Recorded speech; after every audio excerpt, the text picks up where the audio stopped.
जिस समय दुख की घड़ी चल रही हो, तकलीफ की घड़ी चल रही हो, कष्ट की घड़ी चल रही हो, बहुत तकलीफ हो जीवन में चल रही हो, बहुत तकलीफ जब जिंदगी में चल रही हो,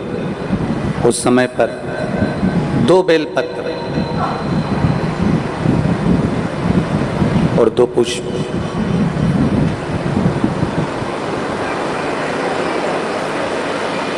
दो बेलपत्र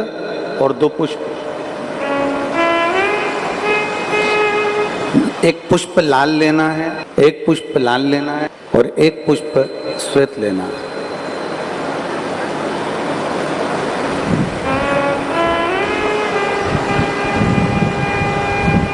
जो लाल पुष्प वाला बेलपत्र है उसको अशोक सुंदरी वाली जगह पर समर्पित करना।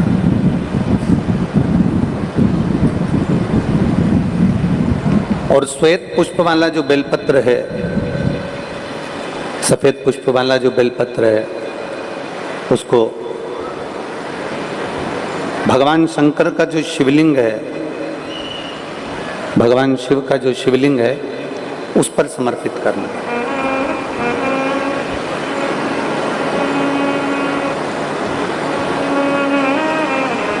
एक जो लाल बेलपत्र, लाल पुष्प का जो बेलपत्र है, लाल पुष्प वाला जो बेलपत्र है,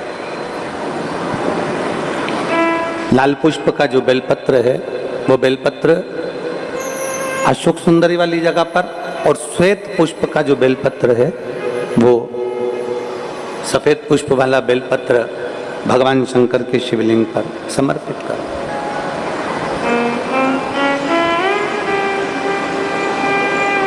अपने दिल की कामना अपने मन से बाबा से प्रार्थना करो, अपने हृदय से भगवान शिव को कहो और दिल से देवादिदेव महादेव को कह कर आओ, दिल से, हृदय से।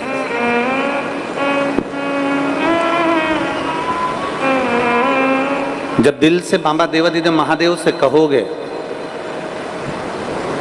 हृदय से भगवान शंकर से प्रार्थना करोगे, तो देवादिदेव महादेव सुनेंगे जरूर। शिव महापुराण की कथा कहती है कि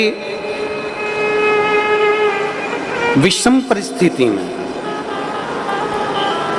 तकलीफ की घड़ी में, विषम परिस्थिति में, तकलीफ की घड़ी में, कष्ट की घड़ी में, विषम परिस्थिति में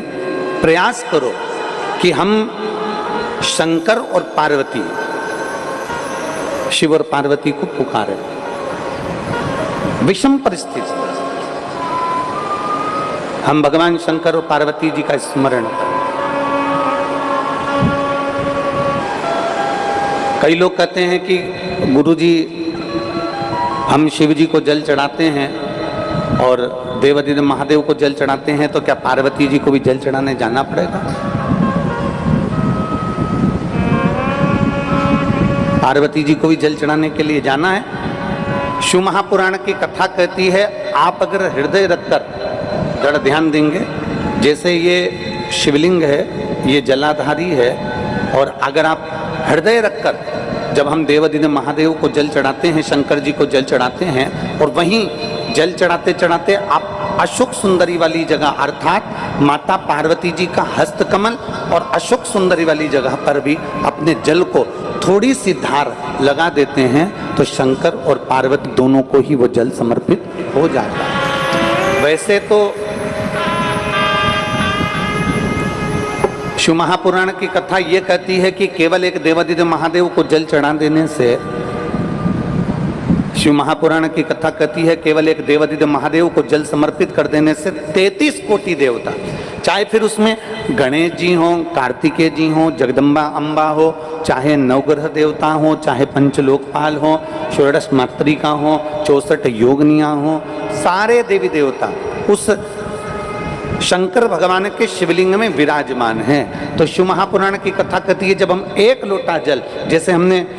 दूसरे दिन की कथा में एक बात कही थी कि अपने पितृदेव, अपने कुल देव, अपने ग्राम देव, अपने स्थान देव, अपने नगर देव, किसी भी देवता का अगर हम स्मरण कर रहे हैं और हमको नहीं मालूम कि हमारा कुल देवता कौन है, हमें नहीं मालूम हमारी कुल देवी कौन है, हमें नहीं मालूम हमारे पितृ कौन है, हमें नहीं मालूम कि हमारे स्थान देवता कौन से हैं, हमें नहीं मालूम कि हमारे खेड़े के देवता कौन से हैं, तो शिव महापुराण की कथा कहती है एक लोटा जल जब हम देवादिदेव महादेव को समर्पित करते हैं तो सारे देवताओं को वो जल प्राप्त हो जाता है और सारे देवता मिलकर हमारा कल्याण कर देते हैं।